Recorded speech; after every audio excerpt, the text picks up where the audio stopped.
All right, so now we're going to revisit the stages of urine formation. Remember, we talked about it a little bit earlier, so now let's go a little bit more into depth. So this is the overview. You have that blood flow that starts in the abdominal aorta, that leaves the abdominal aorta in the renal artery. The renal artery branches off into smaller and smaller vessels to eventually become these very, very small ball of vessels called your glomerulus. That is where your blood is first filtered. So that filtrate then goes out of the vessels into this renal capsule and eventually down this renal tubule. All right, now once the blood that stays in the vessels leaves the glomerulus, it will then flow into the veins or the peritubular capsules, the peritubular capillaries that eventually become your venules and then your veins, and then eventually dumps back into your vena cava to go back to the heart so that it can be oxygenized. Once the filtrate, that's the fluid and the substances that are dissolved in the fluid, once they leave the glomerulus, they go into this renal capsule, they go down the renal tubule, and the first thing that it hits is the proximal convoluted tubule. So what this does is you have your glomerular filtration here. In that beginning part of the tubule, you have some tubular reabsorption, meaning that you might have substances in this tubule that the body actually wants, needs, and deems useful. So then it reabsorbs that information. It reabsorbs those fluids and substances from the tubule and brings it back into the bloodstream. But what is not reabsorbed continues down to into the tube to continue to form urine. Further down, you have some of this blood vessel. If there are still substances that were not initially filtered out in the glomeruli, they can still be filtered out in these peritubular capillaries so that the substances will then diffuse across membranes and go into that part of the tubule. You have this tubular secretion, which, that's the tubular secretion that secretes this information, I keep saying information, that's secretes the unwanted substances from the capillaries back into the tubules. Then the final thing is water conservation. So if there is water here that your body actually needs at the time, deems necessary, it will then resorb that information back into the body to concentrate your urine.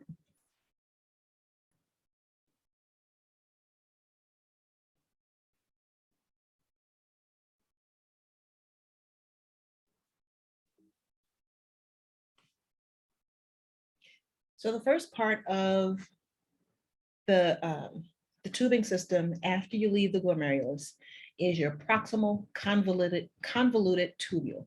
You know what proximal means? Proximal means close. Convoluted, look the word up, but it basically means that it is twisted and turned on itself. So the proximal convoluted tubule, from here on, I'm gonna say PCT, resorbs about 65% of all the material that is filtered out of the glomerulus. So once I keep saying information, once those substances are removed from the blood, then they go into the tubules.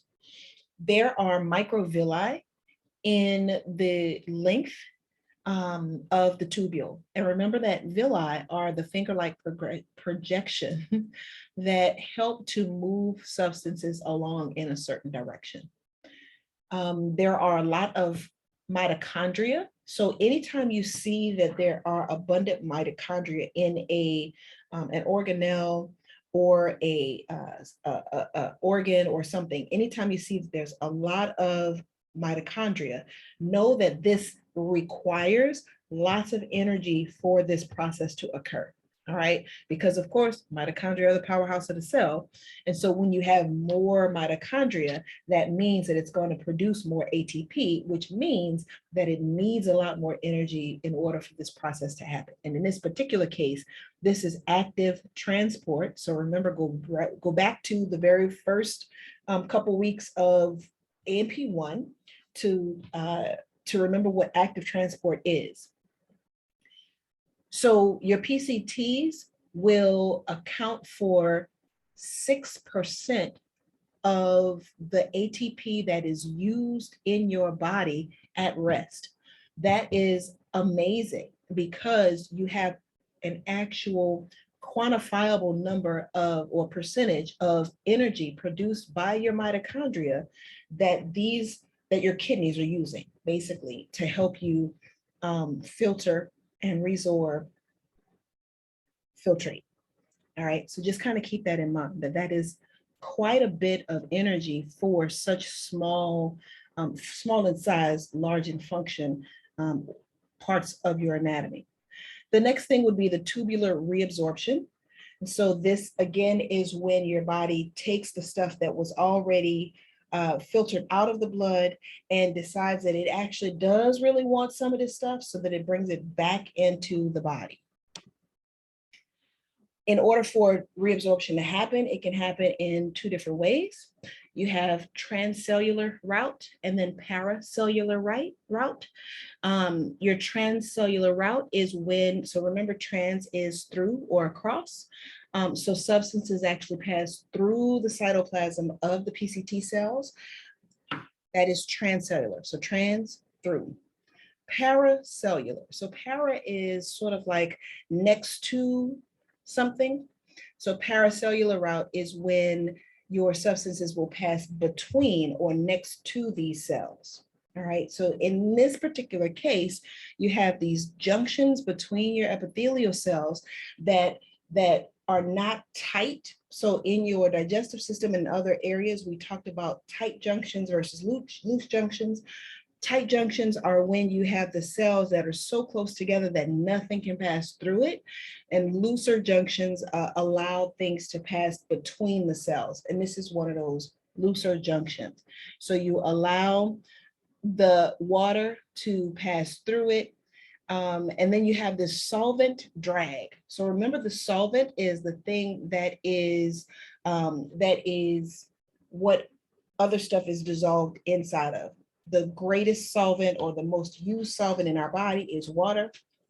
And so the solvent drag, the concept is that when the water passes from one place to another, it's going to drag or pull other things along with it. When substances are reabsorbed through these two routes, then eventually they get reabsorbed and taken up by these peritubular capillaries. So you know that peri means around. So these are the tubes, these are the capillaries that are around the tubes. All right, and so the capillaries that are around the tubes will see these substances near it and then resorb it into the capillaries so that it can go back into circulation. Every day, your kidneys will create 180 liters of filtrate. So think about this. Think about the size of a 2-liter bottle. Think about the size of a 1-liter bottle. So this is about how much urine you will actually urinate every day, between 1 and 2 liters. Imagine having 90 to 180 times that amount that your kidneys are filtering every single day. There's literally not enough blood in your body to equal this amount. So it filters it, but then it reabsorbs it so that it's only, so that you only get rid of 1 to 2 liters, all right? 2/3 of the water that is in the filtrate is actually resorbed in the PCT, in that proximal convoluted tubule. 2/3 of the water is reabsorbed, Reabsorption of solutes makes the tubule cells and tissue fluid hypertonic to tubular fluid. Remember, when we're talking about hypertonic, we mean that one substance has more stuff concentrated inside of it. That is the hypertonic solution.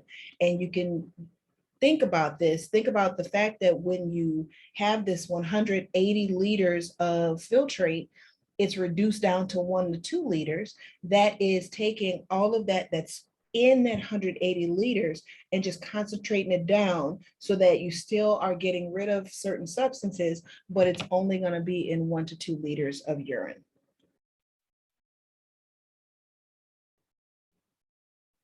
In the PCT, water is reabsorbed at constant rate called obligatory water reabsorption. So this is how much water is reabsorbed on a regular, consistent rate.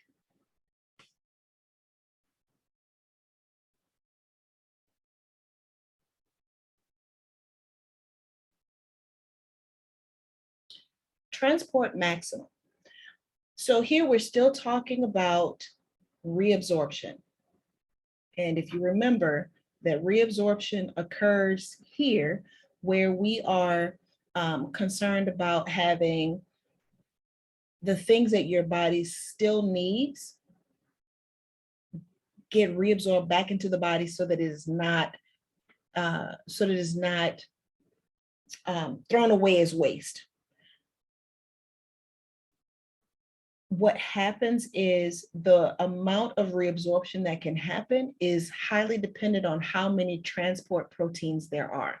So the transport proteins are proteins that will allow a substance, depending on the substance that this transport protein functions with, it is the protein that will take that substance and move it from one side of a membrane to another side of a membrane.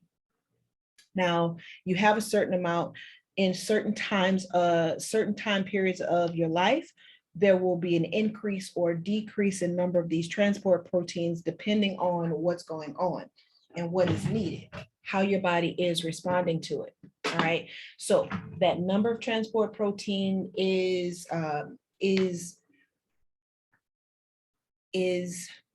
what's the word? Is a major factor, basically. It's a major factor in how fast things can transport. So when you have this set number of transport proteins, and of course, again, depending on the time of your life, it can increase or decrease, because if you have a high amount of these transport proteins, your body is not going to keep them around when it no longer needs them, because our bodies are extremely efficient. So at that moment in time, the number is the number. However many transport proteins is how many you have. When all of those transport proteins are occupied by whatever solute it is working with, then that is the transport maximum. So for example, if you have 10 glucose transport proteins that are going to take glucose, say you have glucose that your body needs, it will try to resorb some of that. But if you have 10 transport proteins and all 10 of them are busy, then some of your urine is going to continue in your tubule and become part of your urine, right? Because there weren't enough transport proteins to actually bring that glucose back into circulation. So that's what the transport maximum is. So in lab, a few weeks ago, somebody asked about us spilling urine. So when we were talking about urinalysis, someone actually asked about, how or why glucose gets in the urine. And this is basically it. So glucose is going to be filtered out along with other substances. It's going to end up in this glomerular capsule. It's going to go into the tubule, but some of it is probably going to get resorbed into the bloodstream. But because there's so much here, then the transport proteins are going to get full quicker, and the rest of it is going to stay in the urine. And then when you do your urinalysis, you're going to actually see an increase in urine, an increase in sugar in that person's urine because the person has reached their transport maximum. Each solute has its own transport maximum. So the number is going to depend on the substance that you have. If a person has anything more than 220 milligrams per deciliter of glucose in the blood, then anything above that, 221 and above, that person is going to end up spilling glucose into their urine, and you're going to be able to analyze it and collect it, or at least quantify it when you do a urinalysis. So the next part is the nephron loop. Excuse me. The primary function of this loop is to generate this salinity gradient. Excuse me. So remember that saline deals with water. This enables the collecting duct to concentrate your urine and to conserve water. So that is the primary function of this nephron loop. All right. You also have electrolyte resorption from your filtrate. So electrolytes are those charged particles that your body uses. These are, for example, your sodium, your potassium, your calcium, your chloride, etc. These charged particles that your body uses for different functions. The thick segment reabsorbs about 25% of these. These ions will leave the cells by active transport and diffusion. Sodium chloride will remain in the tissue fluid of the renal medulla. The water cannot follow since you have this thick segment and it's impermeable, meaning that because that segment of it is actually thick, it's harder for the water to cross across that membrane. So the sodium chloride will remain in the tissue fluid of the renal medulla, and the water can't because of that. The tubular fluid is very dilute as it enters the distal convoluted tubule. So the fluid that's there is still very dilute. There's still quite a bit of water because some of the substances were reabsorbed, but not a lot of the water just yet. Then you have your distal convoluted tubule and your collecting duct. The fluid that arrives in the DCT, the distal convoluted tubule, still has about 20% of the water and 7% of the salts from the glomerular filtrate. So if your body was to stop there, then you would still be urinating 36 liters of water or of fluid every day. And that's a lot. So your distal convoluted tubule and your collecting duct has the responsibility of reabsorbing predominantly water and salt. So earlier in the system, you had your filtrates that were reabsorbed, but the water largely remained. Not all of it. Some of it absolutely did reabsorb because that is how you got some of the solvents to reabsorb into the system. And now we're going to focus more on water and salt reabsorption. So the hormones that regulate this process, you have aldosterone, you have natriuretic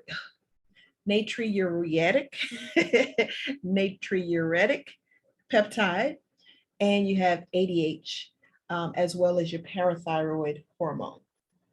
So these are the hormones that help you regulate the amount of water that is resorbed by your distal convoluted tubules, as well as the collecting duct. So now let's talk about those hormones. You have aldosterone. Your aldosterone actually works on that thick portion of the nephron loop. it also works on the DCT and the cortical portion of the collecting duct. It helps to stimulate that sodium resorption, and it helps you secrete potassium. When you reabsorb sodium, water, so basically the idea is where sodium goes, water will follow and chloride will follow. So if your body is resorbing, if aldosterone is allowing your body to reabsorb sodium, then water and chloride are going to follow where the sodium is. The net effect is that your body can then retain some of that sodium chloride and water, and that helps you to maintain your blood volume and your blood pressure. This is part of the job of diuretics. Diuretics will actually help you to remove some of the sodium chloride and the water so that you can have a more desired blood volume and blood pressure. So your diuretics are working against this process so that you're not resorbing the sodium chloride and water, and you're able to decrease this blood volume and blood pressure. This is what helps your urine volume to be reduced because, again, aldosterone will help you to resorb sodium, which will allow water and chloride to follow, which will mean that you have less water in those tubules to create urine. Urine will then have an elevated concentration of potassium because you secreted the potassium up here when you tried to reabsorb your sodium. And this is why you need to be eating high potassium foods like your leafy green vegetables and other fruit and vegetables. You have your natriuretic peptide. This is secreted by your atrial myocardium of the heart. So here is where we see different organs and different organ systems that are speaking to each other, that are helping each other out. When you have, say, a high blood pressure that your heart is responding to, that increase in pressure is going to stimulate cells to create this peptide and release the peptide so that it can then act in the kidneys to help decrease or increase blood filtration so that you can urinate more out. All right, 4 actions that result in the excretion of more salt and water in the urine, thus reducing blood volume and blood pressure, are these. These are the 4 main functions of this natriuretic peptide. It dilates your afferent arteriole. It constricts your efferent arteriole. This increases your glomerular filtration rate, and that will help you decrease your resorption, which decreases your blood pressure, blood volume. It inhibits the renin and aldosterone secretion. It inhibits secretion of ADH, and it inhibits that sodium chloride reabsorption by the collecting duct. So that, remember, where sodium chloride goes or sodium goes, so does water and chloride. So if you're not reabsorbing it, then it's staying in the collecting duct, the tubule and the collecting ducts, and it will continue to become urine. You have antidiuretic hormone, which is ADH. This is secreted by the posterior pituitary. Pituitary is a little bitty organ that kind of dangles off the underside of your brain. It's responsible for dehydration, loss of blood volume, and rising blood osmolarity. Will stimulate your baroreceptors. So remember, baro is pressure. Will stimulate those baroreceptors and your hypothalamic osmoreceptors. So remember, this is your baroreceptor is for pressure, osmoreceptor is receiving information about your concentration of solutes. So when these things happen, this triggers the release of ADH from your posterior pituitary. That makes these collecting ducts more permeable to water, meaning that the water can more easily go from in the collecting ducts out of the collecting ducts, so that you are resorbing more water, and then the water in the tubular fluid then re-enters the tissue fluid and then can be reabsorbed into the bloodstream instead of being lost in urine, so that you are increasing your blood volume and you are less dehydrated because you're retaining more fluid. So that is what your antidiuretic hormone. Now, this is antidiuretic. So basically, the diuretic drugs that we give to patients are doing basically the opposite, right? So it is going to keep that fluid in your collecting tubules so that it does become urine, and it is not going to be reabsorbed. Parathyroid hormone. This is the hormone that is secreted by your parathyroid glands in response to calcium levels, specifically deficiency in calcium or hypocalcemia. So hypo means low, emia means blood, calci refers to the calcium. So low calcium in your blood. When you have low calcium in the blood, the parathyroid gland will receive that signal and will then start to produce this parathyroid hormone. That parathyroid hormone will then act on your PCTs to increase the excretion of phosphate.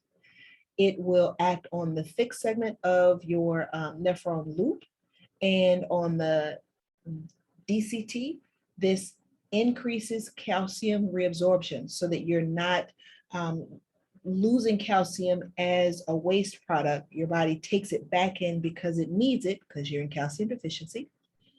It increases the phosphate content and lowers the calcium content in your urine.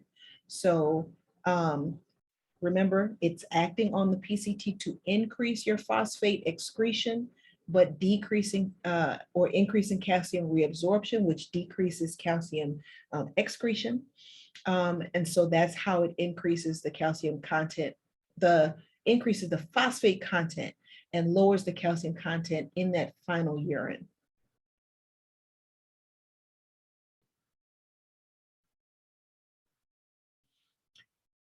And because the phosphate isn't retained, you're getting rid of it as waste, then the calcium ions will stay in circulation. Otherwise, if you still had a certain amount of, you still had those those phosphate molecules circulating, then the calcium will join the phosphate, become calcium phosphate, and then will precipitate out to form the bone tissue. So to help your bones solidify. But because the phosphate is excreted, it'll stay in circulation, doing what some of the other jobs that calcium needs to do, instead of being taken out of circulation and then put into the bones. Parathyroid hormone, which is what PTH stands for, also stimulates calcitriol synthesis. So remember that calcitriol, tri means 3. Calcitriol is D3. So PTH stimulates calcitriol synthesis by the epithelial cells of the PCT. So in summary, your PCT will reabsorb about 65% of that filtrate in your glomeruli to actually take that filtrate that was already in the tubules, bring it back into your peritubular capillaries. Your nephron loop will then reabsorb another 25% of the filtrate. The distal convoluted tubule will reabsorb sodium, and that sodium will bring along chloride and water with the help of hormones, mainly aldosterone and ANP. The tubules will also extract drugs, waste, and some solutes from the blood and secrete them into the tubular fluid. So this is one way you can get rid of medications or drugs that are taken in. Remember, as you're studying pharmacology, or when you start studying pharmacology, every medication will have a a preferred method of excretion, and that's either the kidneys or the large intestines. The DCT then completes the process of making urine, and your collecting duct will conserve water. So this is the summary of everything we just talked about. And we'll start with this on the next video.